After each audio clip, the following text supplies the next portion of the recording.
Hello, this is Francia. Hope you're doing well today. It's a lovely Saturday here in the ATL, and it's a little chilly but nice. The weather's been kind of mild considering how cold it's been, so I'm enjoying being outdoors a little bit. Today, I'm going to talk to you about quiet resistance.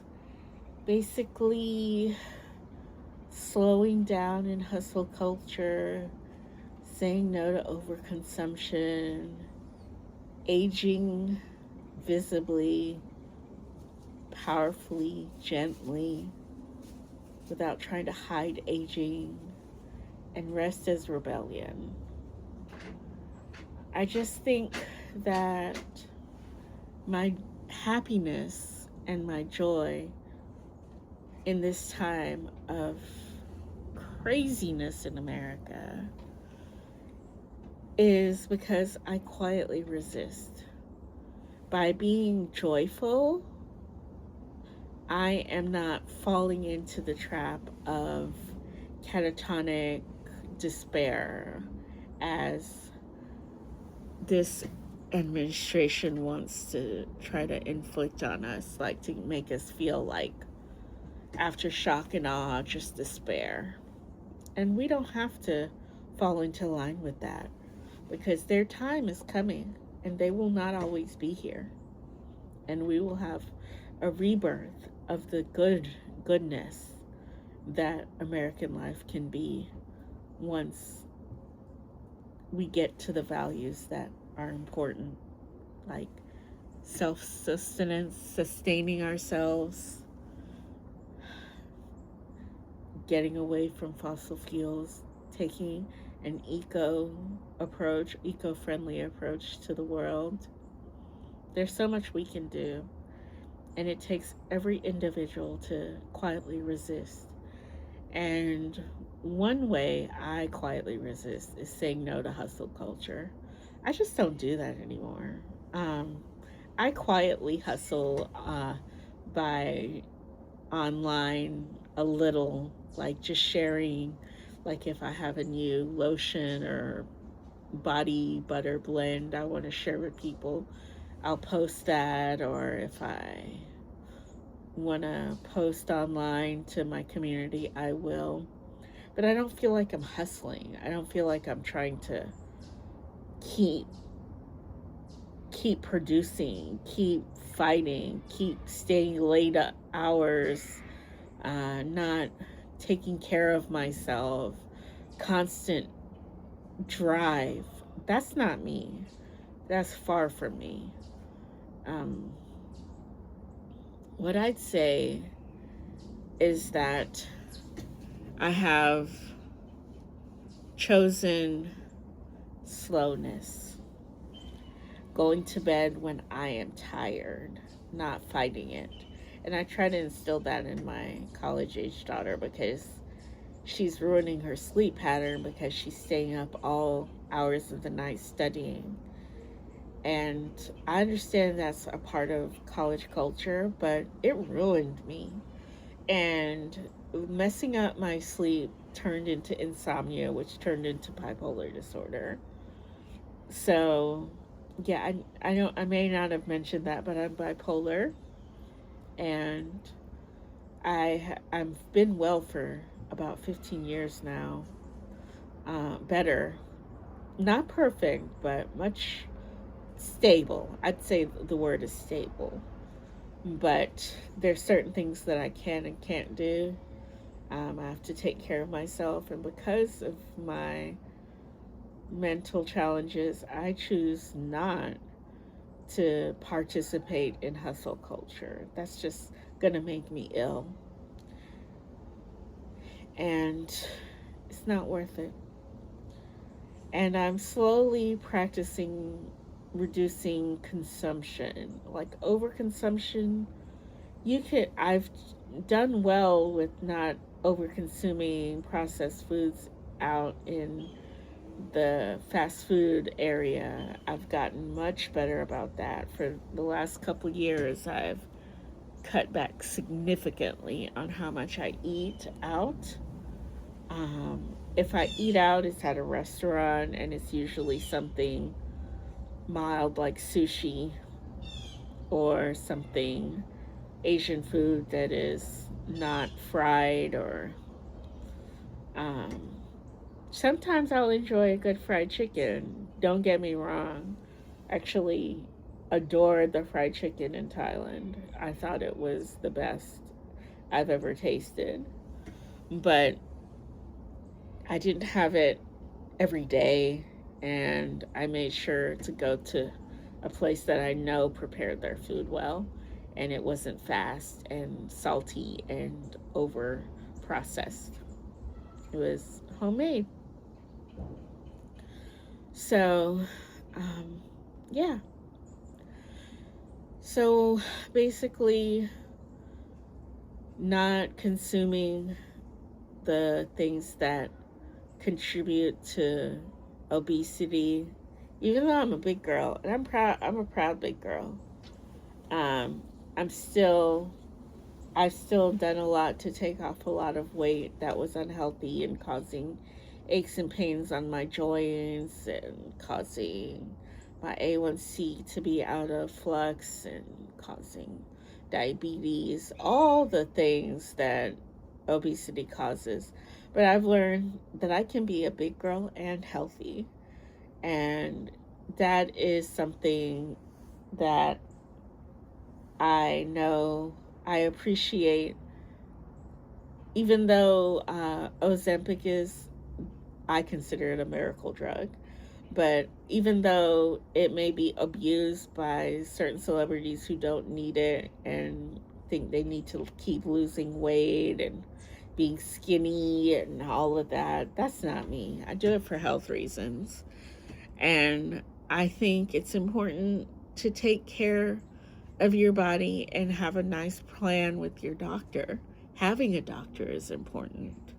I know some people think Western medicine is just full of shouldn't be practiced. I believe in balancing holistic herbs and remedies, natural remedies, along with a responsible doctor that you connect with. Using the healthcare system, if you're able to, should be something. If you can afford it, use it. And that's the thing that I hope when Democrats come back in power, we can properly give health care to every single American again, um, giving them opportunity to get care. It's very important. It's very important. But anyway, back to my discussion on uh, quiet resistance. Rest is rebellion, seriously, because the thing is that people want you exhausted so that you shop too much and that you're scrolling too much and that you're just consuming. Resting, taking the time to read and relax and be at one with nature, that is quiet resistance. um, those things bring you peace, and those things bring you happiness. Really, when you find contentment within yourself to focus on rest and taking care of yourself, there is nothing more powerful than that. I truly believe that. I do.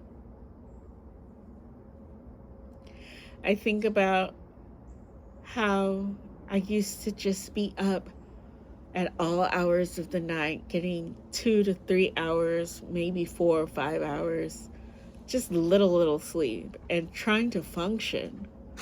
Not possible. Not possible. That's asking for a breakdown. That's asking for your system to shut down. And I don't do that anymore. I wear this watch. It tells me how much sleep I've gotten. If I didn't get enough sleep in the night, I'm napping. I'm catching up on that sleep.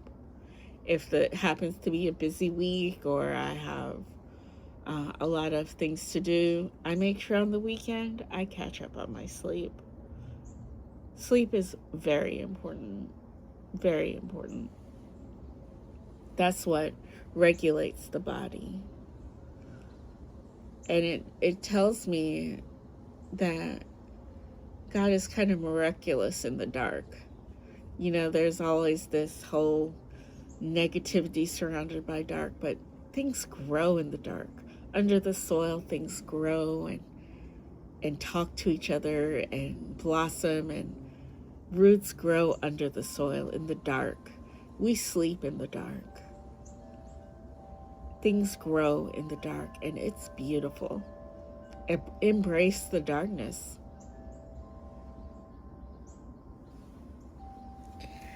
Anyway, let's see.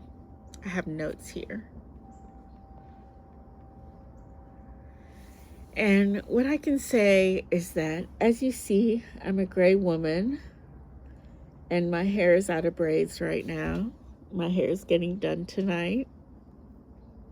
You see, I'm salt and pepper, silver. I don't hide my gray. I haven't hidden my gray in years. This is wisdom. I grayed early because I was stressed, and the stress grayed me. And it's genetic too. But really, honestly, nobody in my family has grayed as early as me. And that was stress in my 30s and 20s that brought on this gray.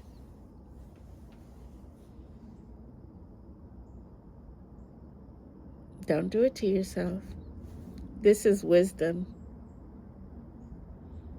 Don't hide it. You can hide it if you choose. Many people think my mother is my sister because they think because she looks so young, she's blessed, but she doesn't show her grays. But I do. It's my signature now, and I'm fine with it. And it works for her, but it doesn't work for me. Everybody is individual. But I love showing my gray. I feel like I have gained perspective, and it's a sign of a woman knowing her shit, basically. That you know she knows what she's talking about. Yeah. So yeah. Anyway, embrace quiet resistance. Go out and get in nature. Be outdoors. See those pine trees behind me? Aren't they magnificent? Isn't it beautiful? Embrace nature.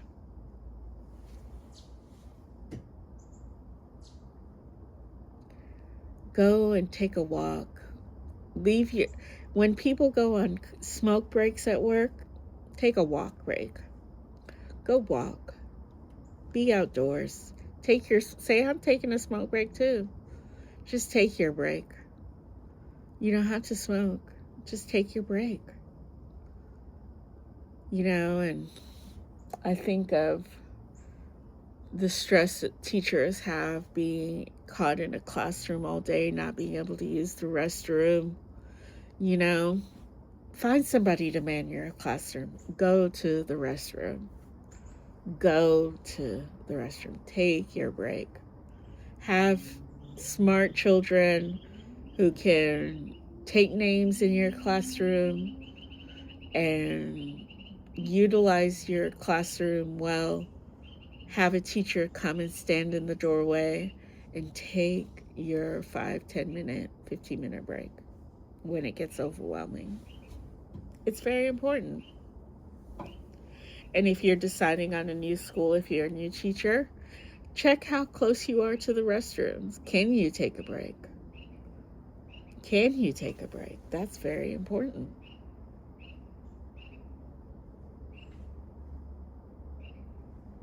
quiet resistance. Remember that.